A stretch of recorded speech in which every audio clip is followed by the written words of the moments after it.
यह कहानी पृथ्वी पर आक्रमण करने की इच्छा रखने वाले एलियंस के विरुद्ध मनुष्यों की लड़ाई का पहला अध्याय है। वर्तमान विश्व में अनेक वैज्ञानिक इस बात को लेकर कंफ्यूजन में थे कि फिजिक्स के लॉज में अद्भुत बदलाव आ रहा है। इसकी वजह से कई नए बड़े प्रयोग फेल हो रहे हैं। एक के बाद एक कई जाने-माने वैज्ञानिक आत्महत्या कर रहे थे और मरने से पहले कुछ खास कोड छोड़ रहे थे। दाशी नाम का एक पुलिस अधिकारी वैज्ञानिक आत्महत्याओं की जांच करने और बिंदुओं को जोड़ने की कोशिश करता है। दाशी का अनुमान है कि केवल वे वैज्ञानिक ही निशाने पर हैं जो बड़े आविष्कार करने वाले हैं। वह ऐसे कई वैज्ञानिकों को फॉलो करना शुरू कर देता है जो जल्द ही अपने आविष्कार जारी करने वाले हैं। कहानी अतीत में चली जाती है, जहां विंसी एक युवा लड़की है। विंसी के पिताजी को जनता के सामने मार दिया जाता है। उनका कसूर सिर्फ इतना था कि वो लोगों को फिजिक्स का ज्ञान देना चाहते थे। विंसी को मानव जाति से नफरत हो जाती है। विंसी बड़ी होकर एक वैज्ञानिक बनती है। वो माइक से मिलती है, जो एक बहुत अमीर लड़का है। माइक को भी इंसानों के व्यवहार से बहुत नफरत थी। वे मिलकर एलियंस को पृथ्वी पर आक्रमण करने के लिए संकेत भेजते हैं।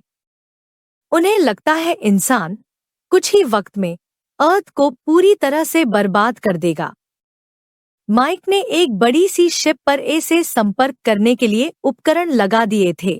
8 साल बाद उन्हें एलियन से संकेत मिलता है कि हमसे संपर्क करने का प्रयास न करें, नहीं तो हम तुम्हारे ग्रह को खत्म कर देंगे। विंसी और माइक एलियंस को पृथ्वी पर कब्जा करने का आमंत्रण देते हैं। ऑगी एक युवा और सुंदर वैज्ञानिक है।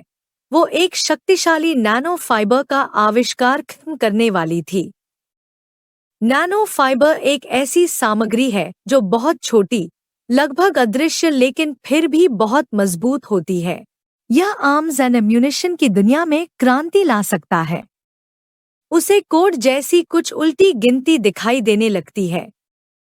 वह इसे दोस्तों को बताती है, लेकिन उसके अलावा कोई भी इन कोड को नहीं देख सकता है। यह एक उल्टी गिनती थी जो उसके नैनो फाइबर आविष्कार की रिलीज की तारीख से ठीक पहले, यानी 1 महीने में समाप्त होती है। ऑगी तातियाना से मिलती है। तातियाना शुरुआत में दोस्ताना व्यवहार करती है। फिर वह ऑगी से अपना आविष्कार बंद करने के लिए कहती है, अन्यथा इस कोड के अंत तक उसे मार दिया जाएगा। ऑगी को उस पर विश्वास नहीं हुआ। तातियाना ऑगी को बताती है कि कल तुम्हें पूरे ब्रह्मांड से संकेत मिलेंगे। अगली रात तारे झपकने लगते हैं। ऑगी को आसमान में उल्टी गिनती का कोड दिखाई देने लगा। ऑगी अपनी आविष्कार को रोकने का आदेश देती है। उसकी उल्टी गिनती रुक जाती है और गायब हो जाती है। ऑगी ये पता लगाना चाहती थी कि मानव जाति को आगे बढ़ने से कौन रोक रहा है। जिल एक वैज्ञानिक सहेली की मृत्यु पर उसके घर परिवार को कंसोल करने जाती है। उसकी सहेली की मां जिल को हेलमेट देती थी जो बहुत एडवांस थे। जिल अपने दोस्त जैक के साथ हेलमेट आजमाती है। जिल और जैक एक वर्चुअल रियलिटी में पहुंच जाते हैं। वे वर्चुअल रियलिटी के पात्रों को छू सकते हैं, महसूस कर सकते हैं और उनसे बात कर सकते हैं। वर्चुअल रियलिटी का वातावरण बहुत विनाशकारी है। देखते ही देखते गर्मी का स्तर इस हद तक बढ़ जाता है कि लोग सूखने लगते हैं। तूफान और बवंडर कभी भी आते हैं। कभी कभी गुरुत्वाकर्षण का स्तर भी कम हो जाता है और लोग उड़ने लगते हैं। यहाँ के लोग पर्यावरण में जीना सीख गए हैं। वो लोग अपने आप को गर्मी में सुखाकर बांध लेते हैं और वक्त सही होने पर अपने सूखी शरीरों को पानी में डालकर वापस ठीक हो जाते हैं। जिल और जैक साइंटिस्ट होने की वजह से ये कैलकुलेट कर लेते हैं कि इस ग्रह पर 3 सूर्य हैं, इसलिए यहाँ का क्लाइमेट इतना एक्सट्रीम है। जब 3 सूरज एक लाइन में आ जाते हैं तो ये दुनिया जलने लगती है। ये पता लगते ही जिल और जैक गेम का पहला लेवल पार कर लेते हैं। गेम के नेक्स्ट लेवल पर ये लोग न्यूटन और इसाक जैसे साइंटिस्ट से मिलते हैं जो कि इस प्लैनेट के 3 सन प्रॉब्लम को सॉल्व करने में लगे हुए थे। साइंटिस्ट ने यहाँ पर बहुत सारे कंप्यूटर्स इंस्टॉल करके रखे हुए हैं जो कि 3 सन प्रॉब्लम को सॉल्व करने में उनकी हेल्प कर रहे थे। एक एक्सरसाइज के दौरान जिल और जैक यह कह देते हैं कि यह 3 सन प्रॉब्लम कभी भी सॉल्व ना होने वाली गुत्थी है। यह कहते ही उनका दूसरा लेवल भी पार हो जाता है। उन्हें गेम की एक सीनियर लेडी बताती है कि अगर तुमने लेवल 3 पार कर लिया तो तुम्हें गेम क्रिएटर से भी मिला दिया जाएगा। वहां ऑगी अपने नैनो फाइबर आविष्कार को अंजाम देने वाली थी। यह आविष्कार इतना शक्तिशाली होता है कि टच करते ही एक सॉलिड चीज बिखर जाती है। ऑगी का काउंटडाउन फिर से शुरू हो जाता है। ऑगी फिर से अपनी आविष्कार को रोकने का आदेश देती है। दाशी को एक मारे गए साइंटिस्ट के घर से एडवांस्ड हेलमेट मिलता है जिसे पहनने से लोग वर्चुअल रियलिटी में पहुंच जा रहे थे। दाशी ऑगी से मिलता है और उल्टी गिनती और हत्या की प्रक्रिया को समझने की कोशिश करता है। दाशी ऑगी को तातियाना की मुलाकात का फुटेज दिखाता है। वे तातियाना को नहीं देख सकते, लेकिन किसी को ऑगी की सिगरेट जलाते हुए देख सकते हैं।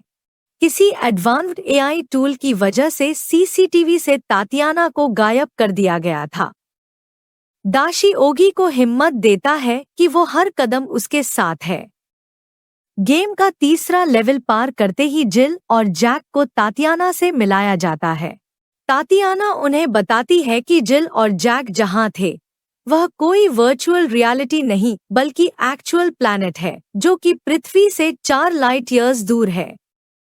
यह प्लैनेट जल्द ही अपने 3 सन प्रॉब्लम की वजह से बर्बाद हो जाने वाला है। वहां के एलियंस ने अर्थ को रहने के लिए चुना है। सारे एलियंस स्पेसशिप से यहाँ पर आने के लिए निकल चुके हैं। वो लोग अर्थ पर 400 साल के बाद पहुंच जाएंगे। तब तक एलियंस अर्थ को कोएग्जिस्ट करने के लिए तैयार कर रहे हैं। इसीलिए किसी भी नए बड़े इन्वेंशन को वह प्रोत्साहन नहीं दे रहे।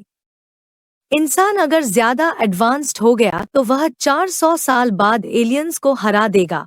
एलियंस को यहाँ की एक बहुत बड़ी ऑर्गेनाइजेशन हेल्प कर रही है। तातियाना भी इस ऑर्गेनाइजेशन का हिस्सा है। जैक को तातियाना पर गुस्सा आता है क्योंकि वो सब जानते हुए भी एलियंस की तरफ है। जिल तातियाना की बातों से सहमत होती है। जैक चला जाता है और जिल को एक सीक्रेट पार्टी में आने का निमंत्रण मिलता है। कुछ ही दिनों में जैक की हत्या हो जाती है।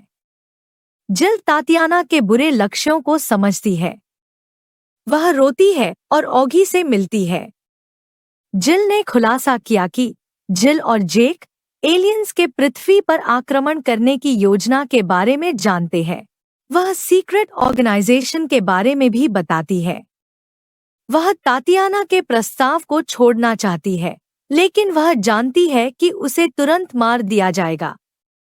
दाशी ने जिल को सीक्रेट पार्टी में शामिल होने और पुलिस को पार्टी लोकेशन के बारे में इंफॉर्मेशन देने की सलाह दी ताकि वे इस सीक्रेट ऑर्गेनाइजेशन के सभी हाई कमांड को पकड़ सके। जिल प्लान के तहत पार्टी अटेंड करती है। To her surprise, organisation high command कोई और नहीं बल्कि उसकी दोस्त की मां विंसी है, जिसने जिल को हेलमेट दिया था। जिल समझ जाती है कि विंसी ने ऑर्गेनाइजेशन और एलियंस के लिए अपनी बेटी का भी मर्डर करवा दिया है। पुलिस पार्टी को अटैक कर देती है। वहां भगदड़ मच जाती है। तातियाना भाग निकलती है, लेकिन ऑर्गेनाइजेशन की हेड विंसी पकड़ी जाती है। जिल को पुलिस सुरक्षित कर लेती है। दाशी विंसी से पूछताछ करता है। विंसी बताती है कि माइक अभी भी एलियंस के संपर्क में है। वो अंतर्राष्ट्रीय वाटर्स में है और उसका कोई भी कुछ बिगाड़ नहीं सकता। दाशी अपने सीनियर से एक्शन की मांग करता है। वो माइक को पकड़ने के लिए किसी भी हद तक जाने के लिए तैयार था। दाशी ऑगी की मदद लेता है। ऑगी के शक्तिशाली नैनो फाइबर से एक जाल बिछाया जाता है। माइक की शिप जब एक इंटरनेशनल कैनल से गुजर रही होती है तो अदृश्य नैनो फाइबर जाल को उठा दिया जाता है। इसकी वजह से पूरी शिप टुकड़ों में बट जाती है। माइक की शिप के सारे लोग भी कट कर मर जाते हैं। माइक डेटा सिक्योर करना चाहता है, लेकिन वो भी कट जाता है। डेटा पुलिस के हाथ लग जाता है, लेकिन कोई इसे क्रैक नहीं कर पाता। एलियंस सामने से संपर्क करते हैं।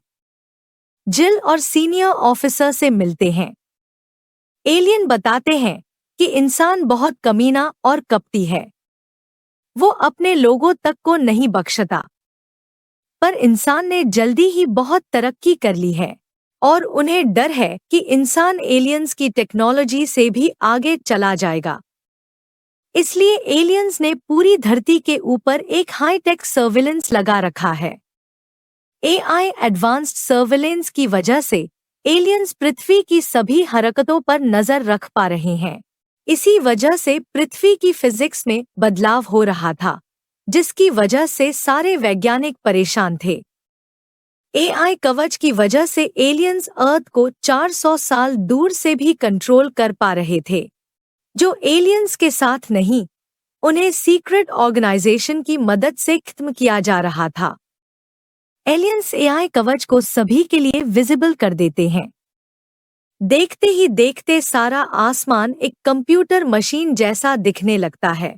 एलियंस हर डिजिटल स्क्रीन पर लिख देते हैं डॉट की इंसान हमारे लिए कीड़े हैं। Humans are bugs. पूरी दुनिया में अफरा तफरी मच जाती है। एलियंस आ रहे हैं।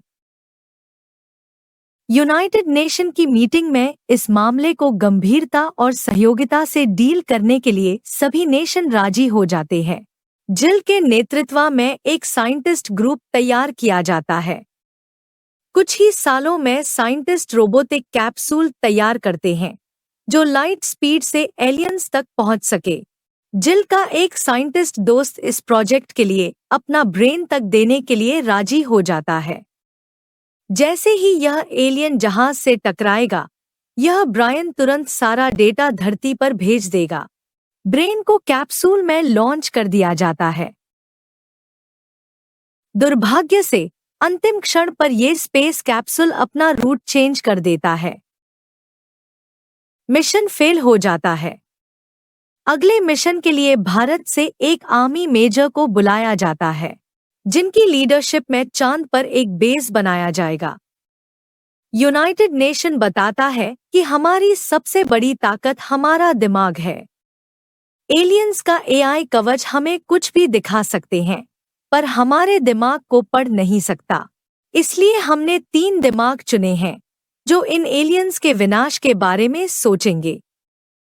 संयुक्त राष्ट्र इन 3 लोगों की कोई भी मांग बिना कोई सवाल पूछे पूरी करेगा। चुने हुए 3 लोगों में से एक सोलस भी था। सीजन 1 के अंत के स्कीन में हम देखते हैं कि दाशी, जिल और सोलस एक बग्स से भरे हुए खेत में पहुंचते हैं। दाशी कहता है, तो तुम सोचते हैं कि हम कीड़े हैं।